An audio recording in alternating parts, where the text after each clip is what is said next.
Hi, welcome to కొలుగురి 24/7 news TV. నేను శ్రవణ్ కుమార్ వీళ్ళపడి జర్నలిస్ట్ని. రక్షించేవాడే భక్షిస్తే, బాధితులే బాధితులు అవుతుంటే, బాధితులనే దోచుకుంటుంటే వారికి రక్షణ ఏది? వాళ్ళ రోదన వినే వాళ్ళు ఎవరు ఉంటుంది? ఇది నేను తరచూ నా జర్నలిజంలో చాలాసార్లు ప్రశ్నిస్తూ ఉన్నాను. ఈ కోణంలో చాలా స్టోరీలు చేశాను. అంటే బాధితులు ఎప్పటికి కూడా మళ్ళీ బాధితులు అవుతున్నారు. బాధితులు ఎప్పుడు కూడా బయటికి వచ్చిన తర్వాత నాకు ఈ బాధ జరిగింది, నేను బాధితుని, నాకు న్యాయం చేయని బయటికి వస్తే మళ్ళీ వాళ్ళని మోసం చేసి అన్యాయం చేసి వాళ్ళని మళ్ళీ బాధితులే చేస్తున్నారు. అంటే వాళ్ళు ₹1,00,000 నష్టపోయామని బయటకు వచ్చి చెప్తే వాళ్ళని మళ్ళీ వీళ్ళు ఈ రాబందులంతా మీద చేరి వాళ్ళని మళ్ళీ ఒక 10 లక్షలకు నష్టం చేసేలా వ్యవహారాలు జరుగుతూ ఉన్నాయి. అర్థమయ్యే భాషలో చెప్పాను. కానీ ఇదే అత్యాచారాలు లేదా గృహహింసలు జరిగిన సంఘటనలో బాధితులు కూడా మళ్ళీ అదే రకమైనటువంటి అత్యాచారాలు, అదే హింసకు గురవుతుంది. ఇవి తరచూ నేను గత 15-20 సంవత్సరాల నుంచి చెప్తూనే ఉన్నాను ఒక క్రైమ్ జర్నలిస్ట్గా. సేమ్ మళ్ళీ ఈరోజు కూడా అట్లాంటి సంఘటనే. రక్షించేవాడే వేధిస్తున్నాడు. ఇది చూడండి, జూబ్లీ హిల్స్ సంఘటన. ఇదేమిటి? జూబ్లీ హిల్స్లో సిఐగా పనిచేస్తున్నటువంటి వెంకటేశ్వరరావు అనేటువంటి సిఐ తాను అమీనాపూర్లో పనిచేస్తున్నప్పుడు ఒక బాధితురాలు కేసు కంప్లైంట్ ఇవ్వడానికి పోలీస్ స్టేషన్కి వచ్చింది. ఆ బాధితురాలకి నేను న్యాయం చేకూరుస్తాను, నీకు భరోసానిస్తానని చెప్పి అచ్చికల్లు ముచ్చకలాడి మళ్ళీ నయానా భయానా చేసి స్నేహం చేసి ఆమెతోటి స్టోరీ నడిపాడని చెప్పేసి ఆమె చెప్తున్నటువంటి ఆరోపణ అది. అక్కడ ఎవరామె? ఆమెకు బాధితురాలుగా పోలీస్ స్టేషన్కి వెళ్ళింది.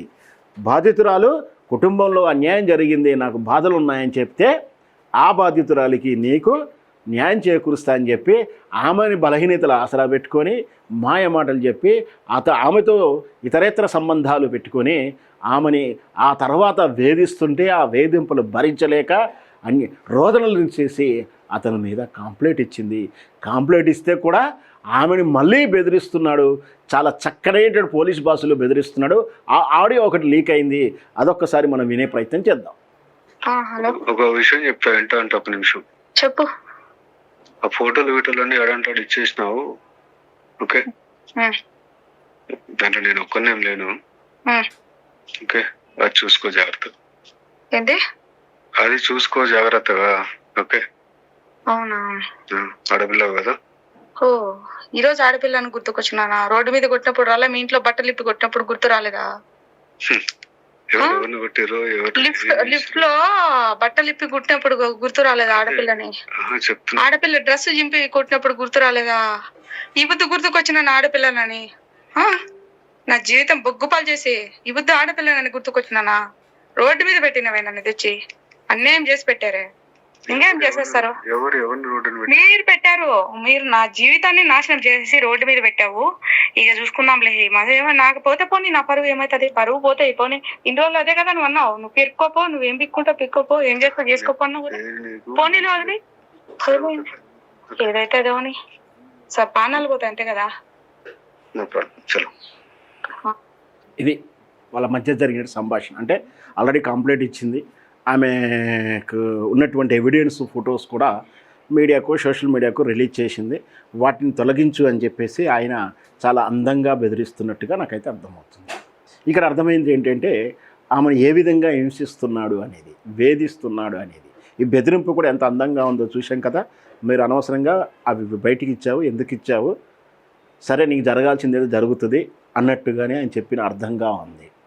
సరే వాళ్ళ మధ్య జరిగిన వ్యవహారాలు ఏంటో మనకు అనవసరం. కానీ ఇక్కడ చెప్పాల్సిన విషయం ఏంటంటే బాధితురాలుగా నీ స్టేషన్కి వచ్చి నీకు భరోసా ఇవ్వాల్సినటువంటి హోదాల, అధికార హోదాలో ఉండి మీరు చేస్తున్నట్టు నిర్వాహకం ఏమిటి? ఇది నేను ప్రశ్నించాల్సింది. తరచూ ఇట్లాంటి సంఘటనలు పోలీస్ స్టేషన్లకు వెళ్ళిన తర్వాత బాధితులుగా వెళితే మళ్ళీ వాళ్ళు బాధితులుగానే వస్తున్నారే కానీ వాళ్ళకు న్యాయం జరగట్లేదు. వీటి గురించి క్లియర్గా చెప్తా. ఇంకో దీనికన్నా ముందు మొన్న చూసిన ఉదయ్ కృష్ణారెడ్డి యొక్క సంఘటన. అది కూడా ఆయన ఒక పోలీసులకు ట్రైనింగ్ ఇచ్చేటువంటి సెక్టర్లో ఉండి ఆయన జీవితంలో టాస్క్ తీసుకుని అంటే ఒక కానిస్టేబుల్గా అవమానాలు పడితే నేను ఎందుకు ఐఆర్ ఆఫీసర్ కావద్దని కష్టపడి చదువు పైకి వచ్చిన తర్వాత తనతో పాటు ఉన్నటువంటి ఒక లేడీ ఆఫీసర్ తోటి అతని స్నేహం, ఆ స్నేహం బెడిసి కొట్టడం, దాని మధ్యలో ఇద్దరు కౌంటర్స్ అయితే ఉన్నాయి. 2 వర్షాలు ఏది కరెక్ట్ అయితే మనకు తెలియదు. ముందైతే కంప్లైంట్ ప్రకారం వెళ్తాం కాబట్టి ఇతడు బాధించిన వాడిగానే భావించాల్సి వస్తుంది.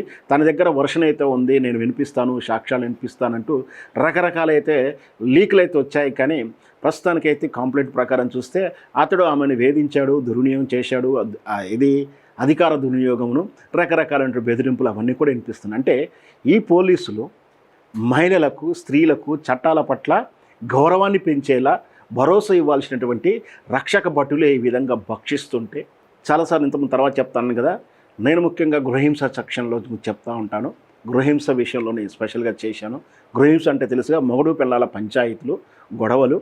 అంటే అక్కడ ఏమవుతుంది, మగడు పిల్లల పంచాయతీలో చాలా వరకు నెగోషియేట్ చేయడం జరుగుతుంది. అంటే వాళ్ళిద్దరూ మాట్లాడుకోవడము, కుటుంబ వ్యక్తులు మాట్లాడడము, కుల పెద్దలు మాట్లాడడము, ఇవన్నీ జరిగిన తర్వాత స్టేజ్ దాటిన తర్వాత పోలీస్ స్టేషన్ కంప్లైంట్కి వెళ్తుంది.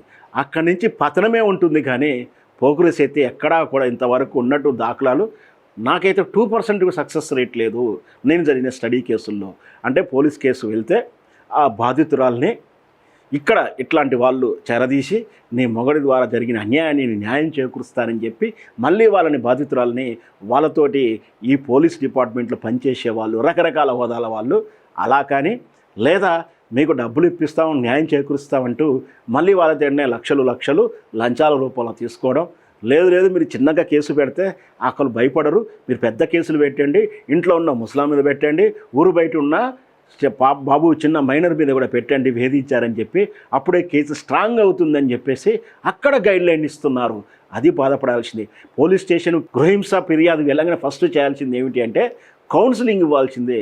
మీ ఫ్యాక్టర్స్ ఏంటి, వాళ్ళ ఫ్యాక్టర్స్ ఏమిటి, సైకాలజికల్గా ఏం జరుగుతుంది, మీరు ఈ విషయాల్లో అవగాహన రాహిత్యంతో ఉన్నారు, మీకు ఈ విధంగా మీరు ఇట్లా సలహా ఇస్తూ సైకాలజికల్ కౌన్సిలింగ్ జరగాల్సిన విషయంలో వాళ్ళ కౌన్సిలింగ్ వదిలేసి మీరు ఇట్లా స్ట్రాంగ్ కేసు పెట్టండి, మీరు ఒక్క 5 లక్షలు 2 లక్షలు ఇస్తే వాడి నుంచి మీకు ₹1,00,00,000 వసూలు చేసే ఉపాయం చెప్తాం, మీరు ఒక్కరిని అరెస్ట్ చేయొద్దు 4 అరెస్ట్ చేయించుతాం, ఇట్లా లాలూచులు చేస్తూ వాళ్ళని ఆర్థికంగా దోచేవాళ్ళు కొంతమంది అయితే ఇట్లా న్యాయం చేస్తాము మీతో స్నేహం చేసి అర్ధరాత్రులు మెసేజ్లు చేస్తూ పర్సనల్ ఫోన్ నెంబర్లు తీసుకొని ఈ విధంగా ట్రాప్ చేస్తున్నారు.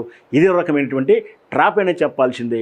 పైగా వాళ్ళు ఒకవేళ ఇలా లొంగని వాళ్ళని ఏం చేస్తారంటే రివర్స్ బెదిరిస్తూ ఉంటారు, అనుచిత వ్యాఖ్యలు చేస్తారు, అనుచిత ప్రశ్నలు వేస్తారు, అనుచిత హీనమైన ప్రశ్నలు వేస్తే అప్పుడు వాళ్ళు చంపలేసుకొని రివర్స్ నా మొగడైనా ఏం చెప్పి వెళ్ళిన దాఖనాలు కూడా ఉన్నాయి. ఇట్లా అంటే భరోసా ఇవ్వాల్సినటువంటి చట్టాల అధికారులు ఈ విధంగా స్త్రీల పట్ల అనుచితంగా ప్రవర్తిస్తూ ఉంటే ఈ సమాజంలో బాధితులు ఎటువైపు వెళ్లాల్సి వస్తుంది, ఎవరి దగ్గర వెళ్తే న్యాయం జరుగుతారు. ఇట్లా బాధితులు చేస్తున్న వైనం చూస్తే పోలీసుల తీరు పట్ల, పోలీసుల ప్రవర్తన తీరు పట్ల దీని మీద ఖచ్చితమైనటువంటి ఒక విధానాన్ని అయితే ఖచ్చితంగా తీసుకురావాల్సి ఉంటుందనేది నా సూచన. ఈనాటి శ్రీనివాసరెడ్డి ఒక్కడే కాదు, నిన్నటి ఉదయ కృష్ణారెడ్డిని చూసుకున్నా, ఇంకా ఎంతోమంది ఉన్నారు. చాలామంది మీద ఆరోపణలు వచ్చాయి, బయటికి రాని ఆరోపణలు ఎన్నో మనం చూస్తున్నాం. ఉమ్మడి ఆంధ్రప్రదేశ్గా చూసినప్పుడు చాలా కేసులు వచ్చాయి, ఆ తర్వాత ఇప్పుడు అక్కడ వస్తున్నాయి, ఇక్కడ వస్తున్నాయి, దేశం మొత్తం వస్తున్నాయి. కాబట్టి పోలీసులనే ఈజీగా స్త్రీలు మీరు ఇంటరాక్ట్ అవ్వడానికి దూరంగా ఉంటేనే మంచిదని నా సలహా.